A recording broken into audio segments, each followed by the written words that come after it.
அழகே அழகு சீரியல்ல அடுத்து வர எபிசோட்ல என்ன மாதிரியான ட்விஸ்ட் எல்லாம் இருக்க போகுதுங்கிறத இந்த வீடியோவில் பார்க்கலாம். ராகவன் பாக்கியராஜ் கிட்ட, டே பாக்கியராஜ், எனக்கு படபடன்னு இருக்குடா, இப்போ ப்ரெஷர் வேற ஏறி இருக்கு, கண்டிப்பா இப்பவே ஹாஸ்பிட்டலுக்கு போய் ஆகணுன்றாங்க. உடனே பாக்கியராஜ் அப்பா நாளைக்கு வேணும்னா நான் பேங்க்குக்கு லீவு போடுறேன், நாளைக்கு பொறுமையா போயிட்டு வரலாம்ப்பான்னு சொல்றாங்க.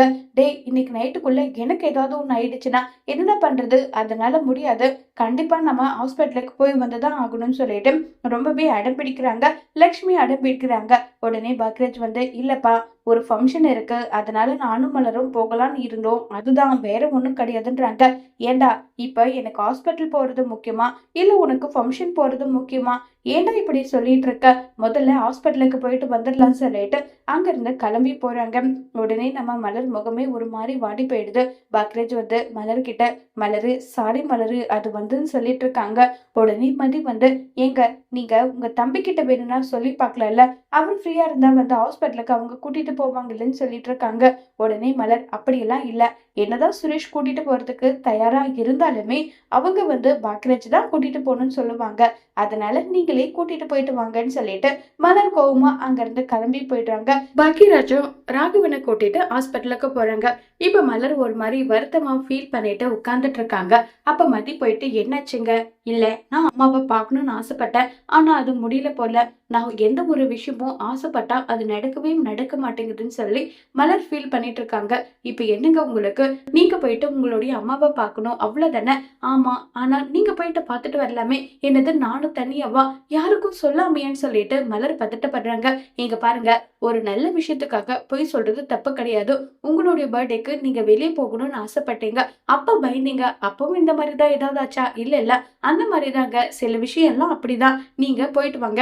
இப்ப ஹாஸ்பிட்டலுக்கு அவங்க போயிருக்காங்கன்னா இல்லைன்னா அதை 2-3 மணி நேரமாவது ஆகும், நீங்க போயிட்டு வர்றதுக்குள்ள என்னங்க ஆயிட போகுதுன்னு சொல்லி இப்ப நம்ம மதி சொல்றாங்க. மலருக்கும் இல்ல இருந்தாலும் எனக்கு ஒரு மாதிரி பயமா இருக்குன்னு சொல்லி அவ்வளவு வருத்தப்படுறாங்க.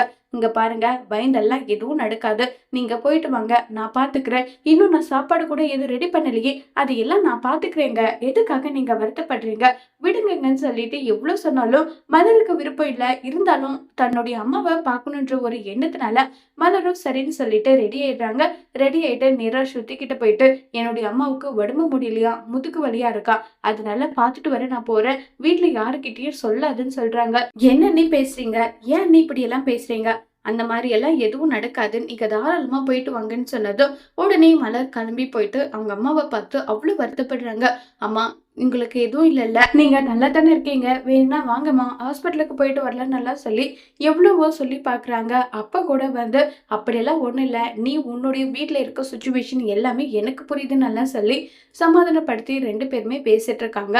இப்ப மதியம் குருமா செஞ்சு சப்பாத்தி செய்யலன்ற மாதிரி பிளான் பண்ணி குருமா செஞ்சுட்டு இருக்காங்க. அப்ப ஸ்ருதி கேக்குறாங்க, அண்ணி, இப்போ மலராணி கை பக்குவமும் உங்க கை பக்குவமும் வேற மாதிரி இருக்குமே, வீட்டுல வந்தவங்க கண்டுபிடிப்பாங்களேன்றாங்க. அதெல்லாம் ஒண்ணும் இல்ல, சின்ன சின்ன இன்கிரீடியன்ட் கூட எப்படி எல்லாம் மலரக்கா போடுவாங்களோ அதே மாதிரி எனக்கு வாய்ஸ் நோட் போட்டிருக்காங்க, அதை வச்சுதான் நான் சமைக்கிறேன், அதனால கண்டுபிடிக்கவே முடியாது, பிரச்சனையே இல்லை நல்லா சொல்லி பேசிக்கிட்டு இருக்காங்க. ஓ அப்படியா, சரி, ஒருவேளை இப்ப யாராவது வந்துட்டா என்ன பண்றது, அப்படி யாரு வர போறாங்க, கிட்டத்தட்ட 3 மணி நேரம் ஆகும், இன்னும் கொஞ்ச நேரம் தானே, பாத்துக்கலாம், எதுவா இருந்தாலும் பாத்துக்கலாம்னு சொல்லிட்டு மதி ரொம்பவே கூலா ஹேண்டில் பண்றாங்க. இப்ப நம்ம மலர் சரிம்மா, ரொம்ப நேரம் ஆச்சு, இங்க பாருமா, ஏதாவது ஒண்ணுனா எனக்கு போன் பண்ணு, என்னால வர முடிஞ்சா கண்டிப்பா நான் வரேன்னு சொல்லிட்டு அங்க இருந்து கிளம்பி போயிட்டு மதிக்கு போன் பண்றாங்க. மலர் மதி கிட்ட கேக்குறாங்க, என்ன மதி, ஹாஸ்பிட்டல் போனவங்க வந்துட்டாங்களான்னு சொல்லி கேக்குறாங்க. எதுக்காக இவ்வளவு டென்ஷன், அம்மாவை பாத்தீங்களா, அம்மா எப்படி இருக்காங்க? மதி, நான் கேக்குறதுக்கு பதில் சொல்லு. இங்க பாருங்க, அவங்க போனவங்க அவ்வளவு சீக்கிரம் வரமாட்டாங்க, ஒருவேளை அவங்க வந்தாலும் பாத்துக்கலாம், நீங்க உங்களுடைய ஹஸ்பண்டுக்கு போன் பண்ணி கேட்டு பாருங்க, எங்க வந்திருக்காங்க என்ன ஏது, அப்படி கிட்ட வந்துட்டேன்னு சொன்னாங்கன்னா ஒரு கொஞ்ச நேரம் லேட்டா வர சொல்லி சொல்லுங்கன்னு சொல்றாங்க. உடனே மலரும் என்ன பண்றாங்கன்னா பாக்யராஜுக்கு போன் பண்றாங்க. எங்கெங்க இருக்கீங்கன்னு சொல்லி கேட்டுட்டு இருக்காங்க. இதோ மலரு, ஹாஸ்பிட்டல் பார்த்துட்டோம், வந்துட்டாங்க, டாக்டர் என்னங்க சொன்னாங்க, அதெல்லாம் வீட்டுல நான் சொல்லட்டுமான்னு சொல்லி பாக்யராஜ் சொல்றாங்க. இங்க பாருங்க, நீங்க இப்ப என்ன பண்றது தெரியுமா, உங்களுடைய அப்பா அம்மாவை எங்கேயாவது கூட்டிட்டு போயிட்டு ஒரு அரை மணி நேரம் லேட்டா வர்ற மாதிரி வாங்கங்கன்னு சொன்னதும், என்னது லேட்டா வரணுமா, ஏன் மலருன்னு சொல்லிட்டு ராகவன் முன்னாடியும் லக்ஷ்மி முன்னாடியும் கேட்டுறாங்க. இத கேட்டதும் உடனே நம்ம ராகவன் லக்ஷ்மி, என்னது எதுக்காக அவ என்ன லேட்டா வர சொல்றன்ற மாதிரி சொல்றாங்க. உடனே மலர் ஐயோ இந்த ஆளுகிட்ட பேசுறதுன்னு சொல்லிட்டு போனை வந்து கட் பண்ணிடுறாங்க. உடனே நம்ம மதிக்கு கால் பண்ணி மதி அவங்க வந்துட்டாங்களா, நான் லேட்டா வாங்கன்னு சொன்னதுக்கு அத்தை மாமா முன்னாடியே எதுக்காக லேட்டா என்ன ஏதுன்னு சொல்லி 1008 முறை கேள்வியை வந்து கேட்டுட்டு இருக்காங்கன்னு சொல்லி பேசிட்டு இருக்காங்க. சரிங்க, இங்க பாருங்க, முதல்ல நீங்க வந்து டென்ஷன் ஆகாதீங்க, எதுவா இருந்தாலும் பாத்துக்கலாம், கொஞ்சம் பொறுமையா இருங்கன்னு சொல்லிட்டு மதி எவ்வளவு சொன்னாலும் மலரால டென்ஷன் ஆகாம இருக்க முடியல. நீ வர எவ்வளவு நேரம் ஆகுங்கன்னு சொல்லி கேக்குறாங்க. கிட்டத்தட்ட ஒரு 1/4 மணி நேரமாவது ஆகும். 1/4 மணி நேரம் தாங்க, வாங்க பாத்துக்கலாம், இதுக்கு எதுக்காக வருத்தப்பட்டுட்டு இருக்கீங்க நல்லா சொல்லி பேசிக்கிட்டு இருக்காங்க. இப்ப பேசி முடிச்சுட்டு போனை வைக்கிறாங்களோ இல்லையோ, பாக்யராஜ் லக்ஷ்மி ராகவன் கார்ல இருந்து இறங்கி வராங்க.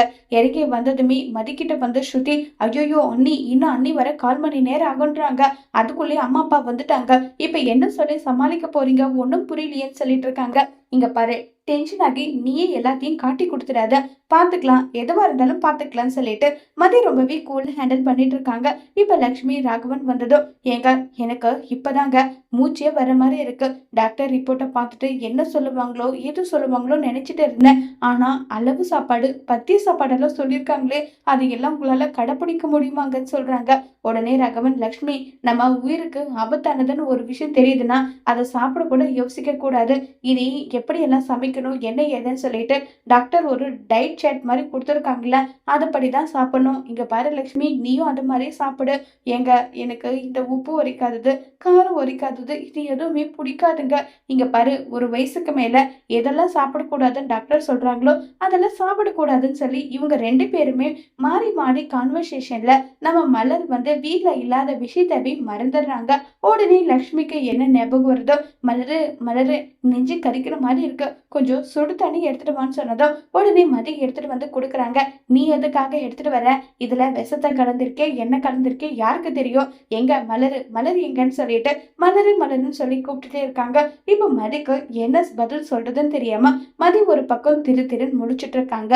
இப்ப மலரு அவங்க அம்மாவை பாக்குறதுக்காக அவங்க அம்மா வீட்டுக்கு போய் வந்திருக்காங்கன்ற விஷயம் மட்டும் ராகவனுக்கும் லக்ஷ்மிக்கும் தெரிஞ்சா என்ன மாதிரியான பிரச்சனை பண்ண போறாங்கிறத வரப்போற எபிசோட்ல வெயிட் பண்ணி பார்க்கலாம். தேங்க்யூ.